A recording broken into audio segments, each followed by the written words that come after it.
मुंडा के उलगुलान रूपी आंदोलन की वजह से हुई है और इसी आंदोलन की वजह से 1898 में ब्रिटिशों ने ब्रिटिश पार्लियामेंट में एक कानून बनाया जिस कानून का नाम था लैंड एक्विजिशन एक्ट 1898, भूमि संपादन अधिनियम 1898। और उस कानून में अंग्रेजों ने ब्रिटेन के पार्लियामेंट में वो प्रावधान डाल दिया। उनको ये डर था कि अगर ये कानून आदिवासियों के हक में हम भारत में बनाएंगे तो यहाँ के उच्च वर्णीय धार्मिक धर्म पंडित जमींदार साहूकार सामंत ये आदिवासियों के हित में कानून नहीं बनाने देंगे। उन्होंने ब्रिटेन की संसद में एक कानून बनाया और उस कानून का नाम है भूमि संपादन अधिनियम 1898। उस कानून में लिख दिया गया कि आदिवासी की जमीन गैर आदिवासी नहीं खरीद सकता। आदिवासी की जमीन गैर आदिवासी तो क्या सरकार भी खरीद नहीं सकती। इसके लिए आज सरकार के प्रोजेक्ट स्कूल, आंगनवाड़ी, दवाखाने जो भी डालना है आदिवासी आदमी से उसका दान पत्र मांगा जाता है। सरकार के पास में अरबों रुपए, करोड़ों रुपए है। आदिवासियों की जमीन मोल ले सकती कि नहीं? सरकार ले सकती है ना। लेकिन वो बिरसा मुंडा के उलगुलान रूपी आंदोलन की वजह से 1898 का लैंड एक्विजिशन जो एक्ट बना, इसकी वजह से हमारी जमीन की सुरक्षा की गारंटी हमको बिरसा मुंडा करके गए हैं।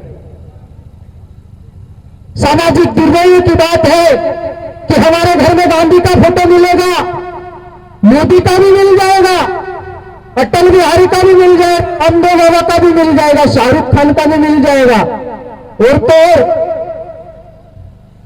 वो कौन सी हीरोइन है नई वाली, उसका भी मिल जाएगा। लेकिन झलकारी बाई का फोटो नहीं हमारे घर में, टंटा भील का फोटो नहीं है, बिरसा मुंडा का फोटो नहीं है, राघोजी भांगरे का फोटो नहीं है, भीमा नायक, खजा नायक का फोटो नहीं है। जिन लोगों ने हमारे पेट में रोटी की व्यवस्था की, हमारे बदन पे कपड़े की व्यवस्था की, आज हम हमारे बाप को भूल गए और रामदेव बाबा को बाबा बोल रहे हैं हम लोग।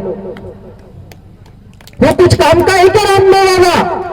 टीवी पे आके एक आंख मिच मिच करके बता देगा, पेट इधर उधर हिला देगा, हम लोग खुश हो जाते हैं। उसको बुलाना, हमारे यहाँ होली पे मेला देते जो हम लोग आग तो बांधते, हट्टी बांधते, उसको बांध के बताना तेरी विद्या है तो अमेरिका बन जाएगा 1 महीने की छुट्टी लेके। वो कुछ भी नहीं उसके पास में।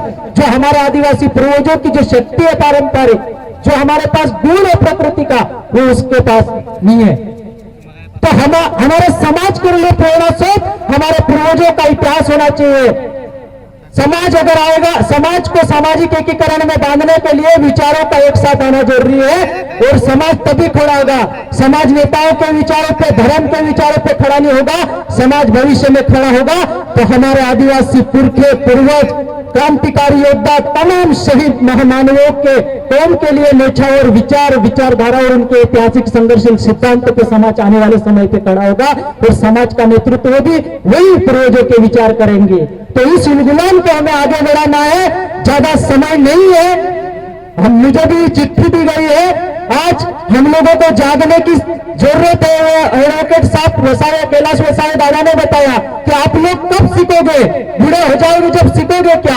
हमारे हक अधिकार हमारे हिस्से में 5वीं अनुसूची अनुच्छेद 244 से एक आया, हमारे हिस्से में अनुच्छेद 15(4), 16(4), 16(4)(1) 46 शिक्षा का अधिकार आया। हमारे हिस्से में 275(1) का आर्थिक प्रावधान का कानून संविधान में आया। हमारे हिस्से में जो अनुच्छेद 13(3) के पारंपरिक रूढ़िगत ग्राम सभाओं का आपको कानून का अधिकार आदिवासी क्षेत्रों में आईपीसी, सीआरपीसी बाद में है। आपकी रूढ़िगत कानून व्यवस्था को अनुच्छेद 13(3) में कानून का जो मान्यता मिली है कि आप आपके क्षेत्र में पारंपरिक न्याय व्यवस्था के फैसले कर सकोगे, पुलिस का हस्तक्षेप नहीं है वहां पे। ये कानून किन की वजह से आए? हमारे पूर्वजों की खून, लाखों आदिवासियों ने शहादत दी।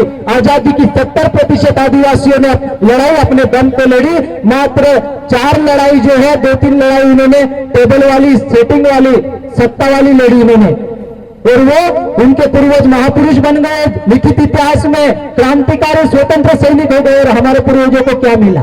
गुनहगारी का ठप्पा।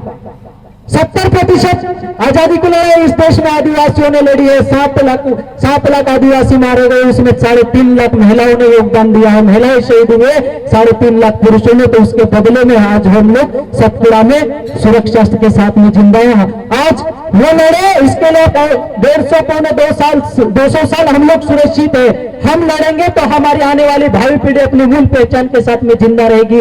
इसके लिए अपनी संस्कृति, अपने पूर्वजों के रिवाज, अपने जल जंगल जमीन के अधिकार, अपने संवैधानिक अधिकारों को बचाने के लिए आपको सब समाज को है ना, पार्टीवाद, पंथवाद, धर्मवाद, क्षेत्रवाद, जातिवाद, ये सब छोड़ के आना पड़ेगा। केवल समाज और समाजवाद और सांस्कृतिक समाजवाद समाज को बचा सकता है। मैं अमशा दादा पाड़वी को धन्यवाद देता हूं। वो जानते हैं सतीश पेन्नाम दादा का काम कैसे चल रहा है, और पूरे 47 जमाती के सबसे लोकप्रिय विधायक है विधानसभा में आवाज उठाने वाले। ये सिर्फ आपके क्षेत्र के लिए गर्व की बात नहीं है, महाराष्ट्र की 47 जनजातियों के लिए लोकप्रिय और भरोसे के विधायक है। 26 तुम्हारे आमदार है महाराष्ट्र के, 26 विधायक में अमशा दादा पाड़वी ऐसे जो है जो विधानसभा में खुले आवाज से आदिवासियों का डीएनए बताने वाले आमदार है। अमशा दादा आपकी सोहबत के है ये मायने नहीं रखता है, लेकिन आप समाज के साथ है ये बड़ी बात है। आपका पद क्या है ये बड़ी बात नहीं है, लेकिन आप आधी रात को भी समाज के साथ है ये बड़ी बात है। आपके क्षेत्र में ऐसे अगर आमदार विधायक है तो आपको कैसे काम करना चाहिए। बहुत सामाजिक जो जनजागृति का काम है, आप उनके मार्गदर्शन में उनसे सलाह मशवरा करके सामाजिक जनजागृति का कार्यक्रम बढ़ाइए। और जो लोग पहले हम आदिवासी थे, बीच में हमको मूल निवासी बोल रहे, अब आरएसएस वाले और बीजेपी वाले हमको वनवासी बोल रहे हैं। अगर हम विचारों से जागे नहीं भाइयों तो वो लोग बोलेंगे 30 साल बाद में तो स्वर्गवासी झाले तो गेले, क्या बोलेंगे, तो गेले तो स्वर्गवासी झाले। विचारों से जिंदा होना पड़ेगा। सब हमारी समाज शरीर से जिंदा है, विचारों से मर चुके हैं, क्योंकि उनके व्यक्ति हमारा और उसके विचारों पर नियंत्रण शास्त्री, शुक्ला, देशपांडे, तिवारी का है। वो नहीं होना चाहिए। समाज की बेटी पे समाज का ही नियंत्रण होना चाहिए, समाज के बेटे पे समाज का ही नियंत्रण होना चाहिए। इसी व्यवस्था का निर्माण करना है हमें, और इन गुलाम को हम आगे बढ़ा के ले जाएंगे। जाते जाते 4 लाइन बोलूंगा उस व्यवस्था और विचारधारा को जो हम इस देश के मूल मालिक आदिवासियों को वनवासी मतलब बापड़ा, बेसहारा, भिखाया बनाने की कोशिश कर रहे हैं हम लोग। हमारे संसाधनों को, जंगलों को छीन के हमको वहां से बेदखल करके वनवासी बनाने की कोशिश कर रहे हैं आरएसएस वाले हमको। उनको मैं यहां से 4 लाइन उनको खुली संदेश चुनौती दे आह्वान करके जाता हूं। अरे हमको सता के देख ले जालिम, तेरी ताकत जहां तक है। अरे हमको सता के देख ले जालिम, तेरी ताकत जहां तक है। हम भी देखते हैं तेरे अत्याचारों की सरहद कहां तक है। हम भी देखते हैं तेरे अत्याचारों की सरहद कहां तक है। हम भी बिरसा और टंका के उन गुलाम को पूरा करके रहेंगे। रोक सके तो रोक ले, लगा ले अपनी ताकत, तेरी ताकत जहां तक है, तेरी ताकत जहां तक है। जय बिरसा, जय आदिवासी।